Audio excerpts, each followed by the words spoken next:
Yeah, before we get started here, just want to acknowledge and offer our sincere condolences for the Clark family, the Kentucky basketball family, and Kentucky athletics as a whole. We really take a lot of pride in how we play for other teams and how we really are a family. So sending prayers and thoughts during this tough time. Thank you. We will now take questions from the media. Please use the raise hand function to indicate you would like to ask a question. Our first question comes from Austin Miller.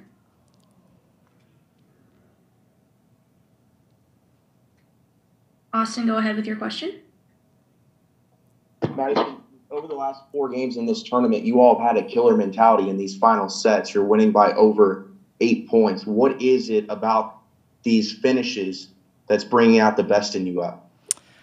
Yeah, I mean, this is a team of crazy competitors, and it might sound cliche, but I have never been a part of a group that loves competing like we do. And we've been putting ourselves in these situations for 8-9 months now. So now that we're finally here, we're soaking it in, but also we're not taking no for an answer. So we're competing with each other, playing hard. We've always been doing that, but I think now it's a lot more heightened because we have the attention of the nation and the volleyball world now, which makes it a lot more fun. But just competing hard and trusting everything that we've been training. Thank you. Our next question is from John Clay.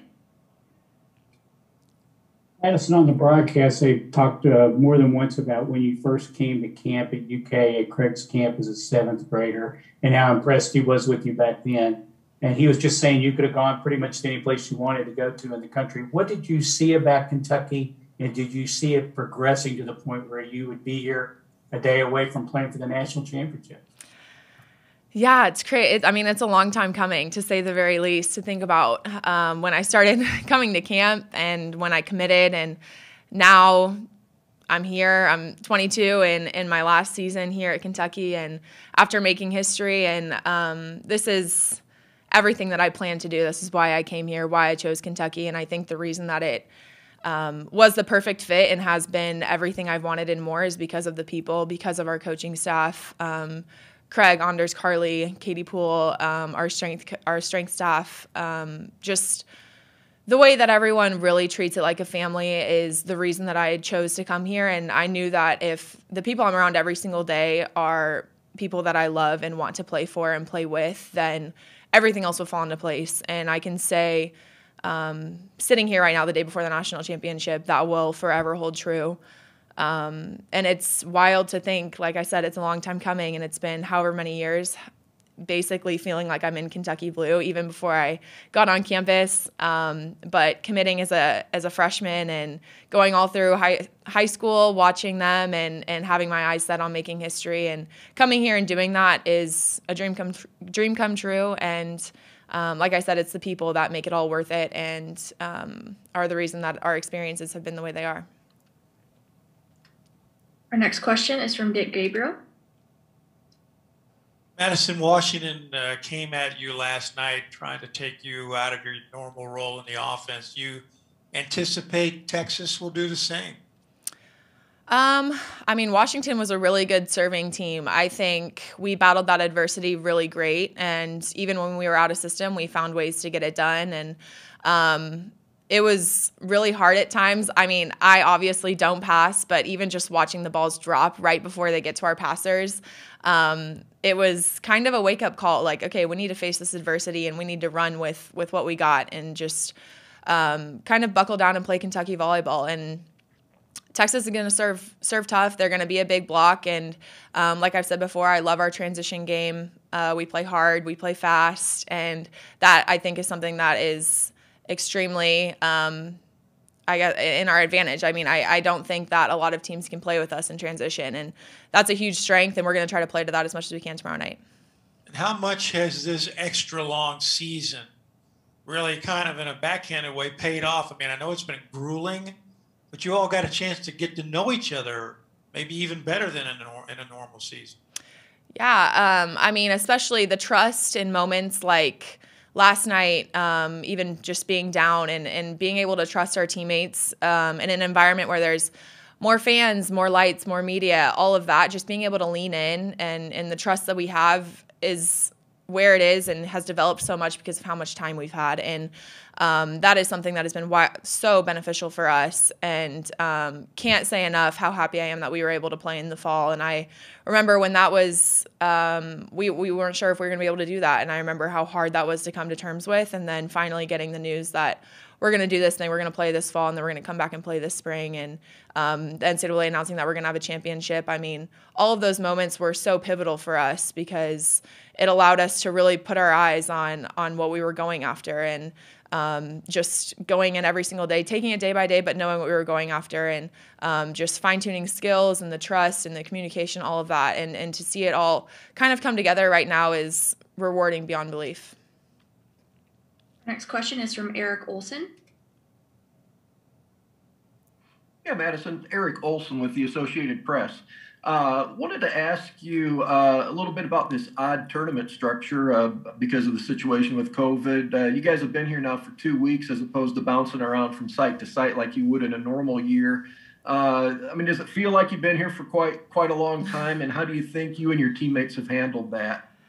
Yeah, it does feel like it's been a little while here in the bubble, but we have all adjusted so great, and I'm so proud of us for the way that we've handled it, because it can get monotonous and it can kind of seem like Groundhog Day, but we have done an awesome job, whether it's going on walks.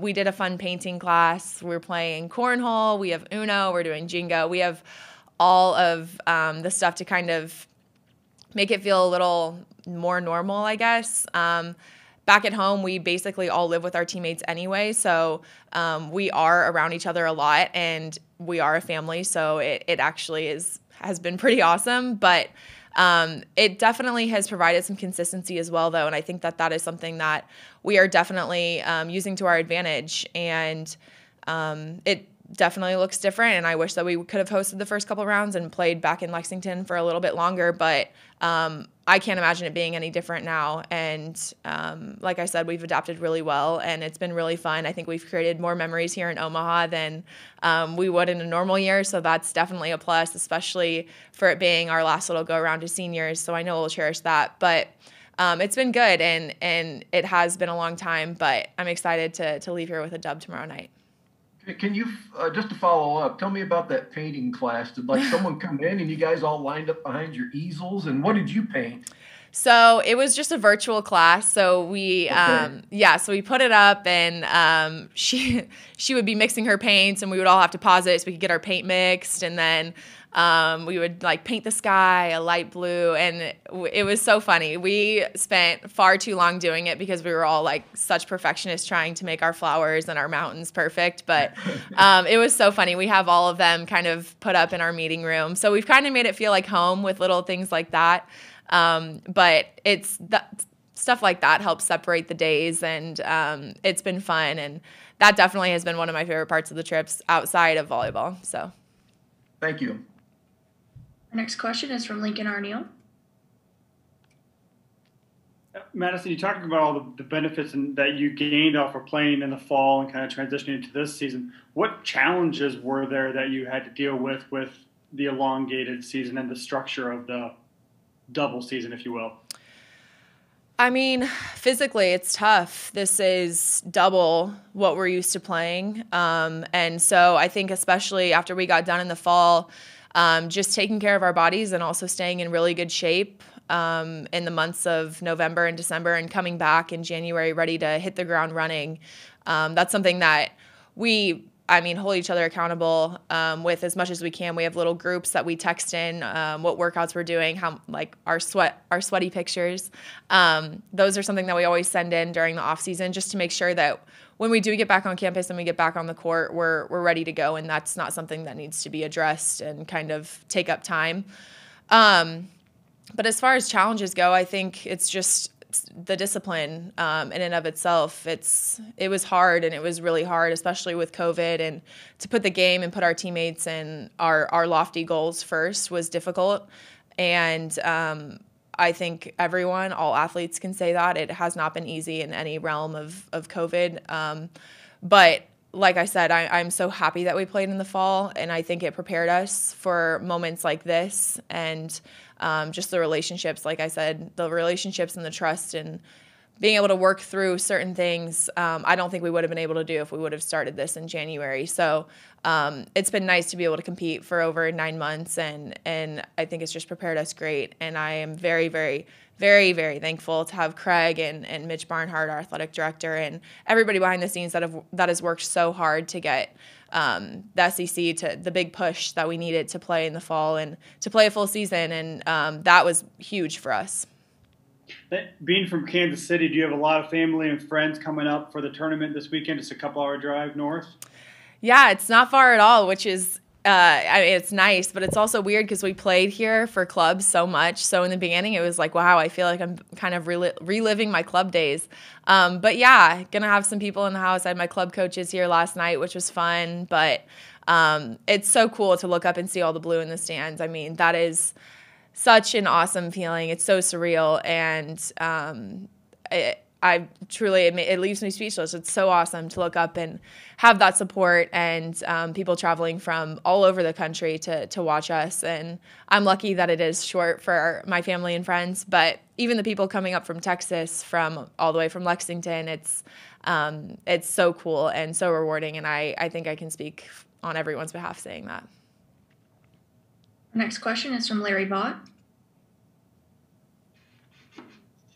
Yeah, Madison, a couple of things for you. One, just wondered, how did a girl from Kansas get to a Kentucky camp in the 7th grade? And then talk a little bit about the relationship you and Gabby have had and how it just seemed to hit on all cylinders right from the beginning and what that's meant to you. Yeah, so I was playing, well, from the Kansas City area, there had been a couple girls that played on Kentucky. So I kind of just was talking to them, and their parents had reached out to mine, and I ended up going to camp with a few different Kansas City girls. We made like a carpool situation out of it, and in those moments, it didn't seem like anything major. It was just seemed like something fun to do, and we were staying. And it's so funny now being on campus to think about how far even just the way campus looks is. We were staying in, dorms that are torn down now. But I also stayed with Gabby at camp once before we both were committed, and I remember she headed out early because she was going to a different camp, and I remember being like, dang, I really liked her. Like, I wish we could stay one more night in our dorm together. But Gabby is one of the most fierce competitors that I know, and being able to see the fire in her eyes and the fight and drive this tournament especially has been so cool, just because I've played with her at what seems like every level at this point, and to be able to bring that back to our team a couple years ago was awesome. And then, like I said, just the relationship that we've developed on and off the court has been so awesome for us, and it's allowed us to elevate our game and to allow other people to elevate theirs as well. So it's been huge for us, and I think especially from a competitive standpoint, just the grind, being able to embrace the grind. Gabby and I have gone through the ringer with the grind during our summers together. So being able to bring that back and just compete as hard as we can and pass along the drive has been awesome. Our next question is from Lee Feinswag. I'm Madison Lee from volleyballmag.com. This isn't what I was going to ask you, but the Kansas City thing came up. You must have played with or against Jenna Gray and Adriana Fitzmaurice. I did. I didn't as much in club. In high school, we did. But yeah, they're just up the road from me, and it's really cool to follow their careers and kind of put KC on the map. But yeah, they're studs, and to be able to kind of watch Jenna, and even though she was only a year older than me, I remember watching her, and she played at a club called Invasion, so I was always watching them. And it's so cool to hear from people and to talk about being a KC native, because they really put us on the map. So the reason I asked the question now, though, is my ears perked up a couple answers back. Are you coming back, or are you moving on? I am moving on, yes. Do you know what you're going to do? I don't. I'm really, focusing on tomorrow for sure. And then after that, just debriefing and kind of just enjoying the college life and enjoying my time with my roommates. That's kind of at the top of my priority list, is just to kind of bask in everything and just kind of debrief. I think that that's critical, and I think the athletes that have played in the spring and didn't really get that time as a normal college student can probably attest to that as well. But I don't know yet, and I think that's okay. And I think it's okay to not know, and I think it's okay to be different. And the rest of the senior class might have plans, and I'm okay with not having a plan right now. And things will fall into place. I know they will, but yeah, that's kind of the plans of no plan, I guess. Thank you, Madison, for your time. Thank you, guys.